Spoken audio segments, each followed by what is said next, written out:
A mysterious figure in a hood stood at a distance from the lifeless bodies, but suddenly they came to life and attacked the wanderer, but immediately the bandits received a fierce rebuff from the black-haired girl. After that, an arrow flew at the unknown, but even here he is again protected from danger. After that, the shooter was killed by a blue-eyed kid with yellow hair. But the adventure of the mysterious group does not end there. A bully tries to crush them, but he is immediately knocked out by a red-haired man with one powerful blow, and standing on the chin of the defeated Titan, he examined the horde of approaching mutants. And with a smile on their face, the team decided to break into the safe zone through rivers of blood. Once something inexplicable enveloped the earth, people called this phenomenon burnout. On that day, the most important types of energy, such as fire and electricity, ceased to exist, and only a few survivors have the memory of the former civilization. Cars, planes, factories, everything has stopped functioning, but worst of all, the world has lost weapons. As many modern weapons, guns, missiles and fighter jets, stopped working, the government lost control. Chaos and lawlessness have begun in the countries where criminals and the mafia are rampant. And there are no lands left that will be useful for life. However, suddenly places with a good climate and fertile soil began to appear. They began to be called a safe zone. Humanity, as usual, began a constant struggle for these territories. However, one day suddenly appeared those who possessed supernatural power, mutants. They began to gradually subjugate this territory to themselves. On the other hand, in the closed zone, where the remnants of the population were hiding, people began to appear sending experimental subjects to the safe zone for experiments in order to be able to somehow survive. 5 years have passed since the fire disappeared, and in a long-abandoned world, smoke came from the sewers. There was a whole camp of survivors under the city who lived in tents, but everything was far from rosy there. One of the mothers had a red-haired child dying in her arms, but even the doctor is not able to help with anything because the fire has long left them, and there are no medicines. Corny, he would like to give water, but in this there is very little rain in the year and the bottles with buckets are empty. And all the lands on which there is drinking water are now occupied by the mafia. The kid in the hat says that he would prefer to be captured by them, but the old man grabs the fool by the head and tries to reason with the fool, because if they catch him, they will make a test rat out of him. Then he will live like a dog in a collar. Besides, he will be stuffed with drugs and he will die with a 90% probability. In general, the kid should be grateful that he was in this place and he is still alive. At this moment, a noise is heard behind the iron gates of the shelter. All the survivors are shaking with fear and the gray-haired old man is no exception. At the same time, a voice is heard outside the door, which declares that he came in peace, and he is also a man from the People's Militia Unit. Besides, he has medicines and various supplies to help. At the same time after that, in order to prove his intentions, he slipped a bottle of water into the shell of the gate. The guard decided to check who was there by looking into the crack, and indeed he saw only one person with provisions and offered the survivors to let a stranger in, because even if he is from the mafia, then he alone cannot cope with all. The exhausted people were in great need of provisions and medicines, so without thinking twice they opened the steel gates. A man comes to them and in order to calm others, he repeats himself again and says that he is a militia member of the Popular Front. He also states that his goal is to take the survivors to a safe place. But people doubted his intentions, because even if he does not stand in the mafia and a safe place really exists, how is he going to protect everyone else? At the same time, the unknown rolls up his sleeves and announces that he has already cleaned up the area, and also, he is one of the mutants. After what they saw, people were horrified, but one of the crowd really heard about this. Some voluntarily agreed to genetic mutations in order to be able to save others. A man with a smile on his face confirms the boy's guesses, because it was the professor who made him like this, once told him that there are those who need help here. At this moment, the Bugai notices a sick child in the arms of his mother and approaching them, hands them a bottle of water and antibiotics. The woman is very grateful, because this is the last chance to save her son, but at this moment the man is wounded in the shoulder. The wounded man shouts for everyone to escape faster, but at that moment the door of the shelter flies out and a dozen black spears pierce the bully, after which he falls unconscious.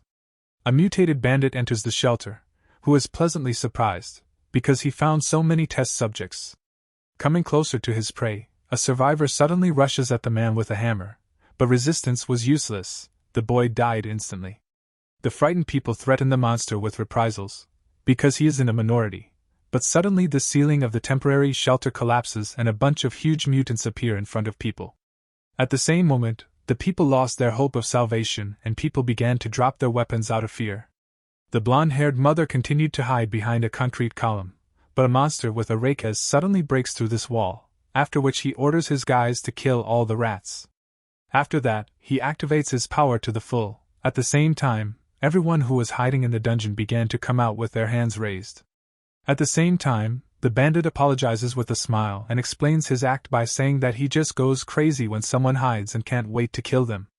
At the same time, the mother also comes out of hiding, mentally saying goodbye to her son, because she managed to hide him in the tunnel. Soon all the survivors were gathered at one point, and after the mutants announced the arrival of their great master, and his name is Saken. A man in a suit comes out from around the corner of the ruins. The monsters bow to their master and declare that they have found more test subjects. At the same time, a man in uniform rises to an improvised pedestal and announces to people that they have been given the last chance. Here they would have died anyway. Therefore, he offers the prisoners to drink this drug, which can turn everyone present into mutants, and then they will be able to join them, and together they will build a new ideal world on the ruins of the old one. Everyone received a capsule, but no one was in a hurry to take a dubious medicine, because drinking it is akin to suicide. Seeing that people are not going to respond to the mercy of their master, Saken gives the command, and then the subordinates ruthlessly began to kill the people. Realizing their hopeless situation, the guys began to swallow pills, and the mother is no exception. Although the dying son called her with the last of his strength, she had no choice and she swallowed a deadly pill. Soon, literally in a moment, rivers of blood poured out of people, and the red-haired boy saw the horror of this doomsday. Standing on top of the crowd of corpses, Mr. Saken was informed that apparently this time no one could pass through the mutation. A side effect was also found in the form of blackening of the skin and the appearance of red lines on it. Everything is as expected by the owner of the monsters. No one could cope with this version of the drug. Apparently it was too strong. The man expected something more interesting. After that, the bandits were going to leave, because they still need to have time to occupy a safe zone. But the killer with a rocket wants to check if someone else is left here. He wanders past the corpses and soon stumbles upon a red-haired boy. But at this moment the half-dead mother tries to distract these creatures and compared the killers to pathetic cockroaches. The head did not tolerate such insults, and lifted the woman by the collar, and swatted her like a fly. Soon the soulless body fell to the ground. The kid could not move, he lay next to sobbing. After that, the mutants turned their backs on the corpse and decided to move out soon, because they are only wasting their time here. At this time, a sick child from the last reached out to his beloved mother and hugged her, screamed with grief. Thereby he attracted the attention of the departing murderers. But he did not care. He promised himself that he would kill them all. After that, in deep despair, I came across a lying capsule and decided to swallow it without thinking about anything. By this time, the monster had already approached the boy, and the man decided to send the ill-mannered child straight to his mother to the next world. But in a moment the mutant with a rake lost his hand, and before he realized it, the crazy kid was ready to strike the next blow. But the bandit did not get upset, and even though the little one took a pill, but this mutant was called the strongest in the group. With these words they crossed their paws, but the child was pushing the monster, and he desperately denied it, because he is the strongest. In an instant he grew himself a long blade from a severed arm and pierced the mad child and wished him a speedy death. However, everything is not so simple. The red-haired man cut off this strange appendage and flew into the frightened bastard with 2 legs. He asked in fear to stop, but it was too late, and the insolent man was trampled into the ground. The youth's rage had no limits, and even after the man lost consciousness, he was not going to spare him and soon blew his head off. After that, the kid spat blood and began to tremble. The head in uniform noticed that the kid still had side effects, but even after falling to the ground, the red-haired man was not going to stop and angrily rushed at the black-haired man, but he only stopped the youngster with his fingers, throwing him into the wall, after which he lost consciousness. The man turned out to be charmed, because the boy is also a failed sample, and after that left the room and headed to a safe zone. After a while, an unknown woman with glasses approached the child and took the guy with her. 10 years later. The world has worn out even more. Along the destroyed road, the mother, along with the exhausted child, is trying to escape to a safe place as soon as possible. Other refugees said that there is a shelter in the city ahead under the protection of militia soldiers. But the child is already on the verge. He is very thirsty, and soon he falls down without strength. But the mother is trying to raise her child, because there is very little left to go, and also they cannot stop, otherwise they may be caught. At this moment, a metal pipe lands in front of the woman. A squad of creepy mutants was already standing behind them. One of the monsters with a smile on his face noticed that the kid had already reached the right age to become a test subject. The girl begged for help, she wanted someone to save them, and the mutant does not refuse them this request, and taking out a pill tries to put the drug in the child's mouth. Suddenly, an unknown person falls on the monster, namely the one who hunts the mafia. The red-haired man offers the bandits to surrender calmly, and then he promises to spare their miserable lives. But such a generous offer does not suit the second-level mutants, because even if he were the head of the militia, he would never be able to cope alone. Without thinking twice, he throws a rusty pipe at the youngster, and he elegantly dodges it, then grabs it and throws it back to the sender. However, he got wet, the metal did not hit the target, but raising his head, the bandit flew with gusto from his knee. At the same moment another armed mutant rushes to help his comrade, but he was careless and receives a powerful blow to the head, after which he falls unconscious. So the street was cleared of the mafia, and now the red-haired man offered to follow the couple behind him. Dead land, a safe zone under the control of the people's militia. The guy successfully brought the victims, and they were already quenching their thirst. The red-haired youngster's name is Ray. He turns to the head, namely, he is interested in whether this was his last request, but the elder apologizes, although he knows that the guy is dying, but there is no one else to entrust this task to him, because there are no more mutants in the dead zone besides him. At the same time, Ray realizes that apparently the professor has not found a way to save him. However, he declares that he has something, but he is not sure of the remedy. The guy is very surprised, but the old man is not very happy about what he said, because after many years they could not find a cure for side effects, and the symptoms of the youngster are very unusual, so the man assumes that the real cause of the disease is that there was no flame to complete the experiment. But the youngster does not realize what this has to do with the search for that woman, but it is the one he has to find who knows how to handle a flame. The old man declares that this is at the same time the only way to save the red-haired boy, as well as the last chance to defeat the mafia. It is very inconvenient for a man to ask Ray, but he must definitely find her. Militia stable. The guy saddles a horse and does not even know where to start his search. At the same time the girl he saved approaches the red-haired one. She did not have time to tell him, because she was not herself. But yesterday when the guys were at the limit and could not run, they stopped in the ruins.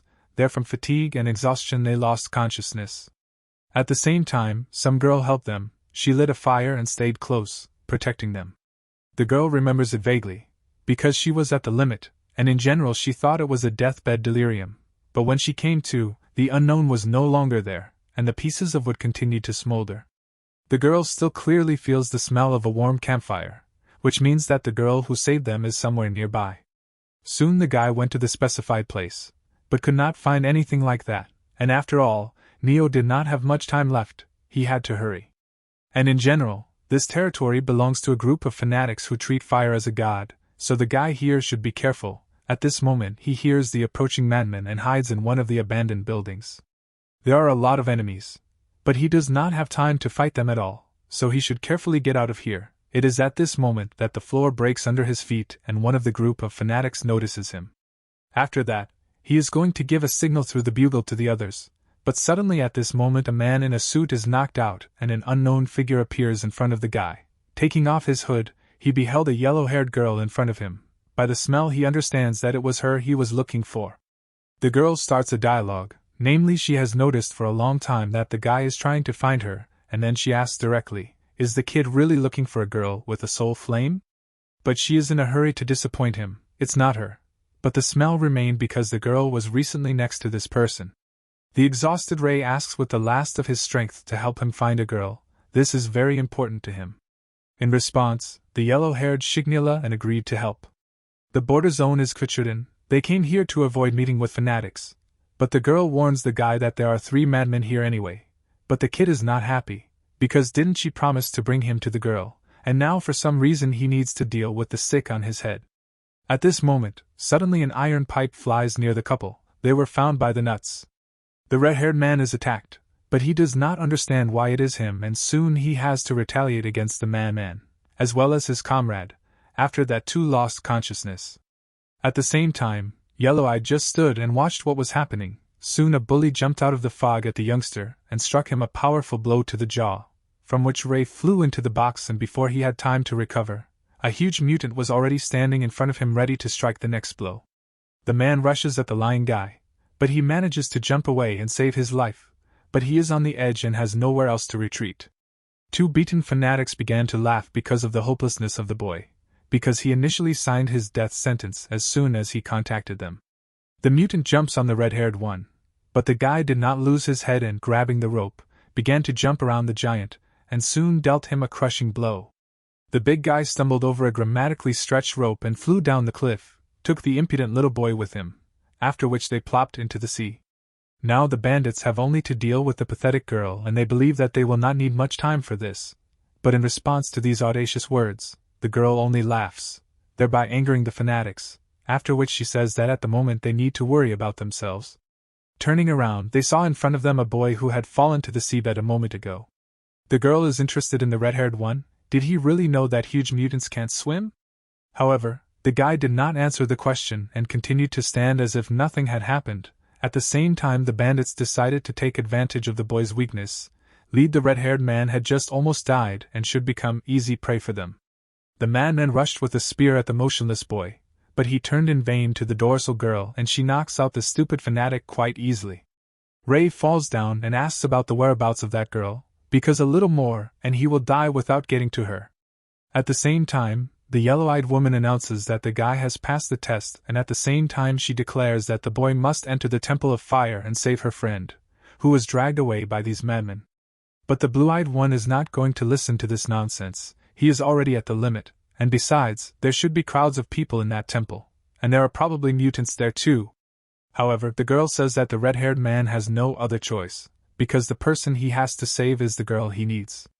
Soon the couple climbs into the pipe under the bridge, and the guy repeats that he doesn't have much time left, so they should find the fanatics hiding as soon as possible. At the same time, the girl explains that the Temple of Fire was built in an underground pit formed as a result of an earthquake, and no one knows its exact location. However, Yellow-Eyed, as a refugee, is well versed in underground passages, so they should find the right place pretty quickly. The yellow-eyed one's name is Yumi, and Ray wonders why fanatics who worship fire would kill her friend who was able to tame the inner flame? However, the girl herself does not know the exact answer. The only thing her friend said was that even if she had to die, she promised not to reveal her identity, so they need to hurry before the girl is crucified on the sacrificial altar. At the same time, the guy wonders why the yellow-eyed woman so desperately wants to save her friend? And the answer is quite simple. She was also looking for medicines in the dead zone, and once met her, she became a real friend for her and often helped to her detriment. When there was no food, she shared even the last bread. This is absurd for the current world, because no one will give their belongings to another at this time. When Yumi was still a little girl, the mafia took away from her a man who was her family, and then she hid in a rift and begged for help, but no matter how much she called, no one responded. Even if the mafia didn't take her, she had to climb rocks for several days, breaking her fingers in blood, and then she made two promises to herself. The first is that if one day someone saves her, she will definitely help him, even if it costs her life. These words surprised Ray, but he wanted to hear the second promise, but the girl refused to talk about him, because she would reveal it only before death. The girl suggests the guy to think less and grab her hand, because the spruce staircase is alive and there is a feeling that it can fall apart at any minute. Surprisingly, she was right, and literally at the same moment the ladder broke under his weight, but the boy managed to grab the ledge. The girl again offers her help and holds out her hand to the red-haired man, but he refuses the service and climbs himself. The girl looked sadly at her limb and asked, was it really so disgusting for him to take her hand? But the guy is in a hurry to justify his actions. He did so because of the side effects after the mutation, because if his heart starts beating faster, he will lose his composure and become a terrible monster. The kid looks at his trembling hand and realizes that in any case everything will end sadly in his condition. At this moment Yumi interrupts the guy and clarifies that judging by the words of the red-haired one, it can be assumed that he has never held a girl's hand before, and yes, it's true. And Ray warns that now that Yellow-Eyed knows this information, she will have to be more careful. But the girl doesn't quite understand, because if the guy becomes a monster, he will become much stronger, and this will play into their hands. But the guy is not satisfied with receiving this senseless power, because in return for it he risks his life. At the same time, at this moment, the girl stops and stretches out her hand to the guy, who jumps back in fright and starts swearing at Yumi. Does she really want him dead?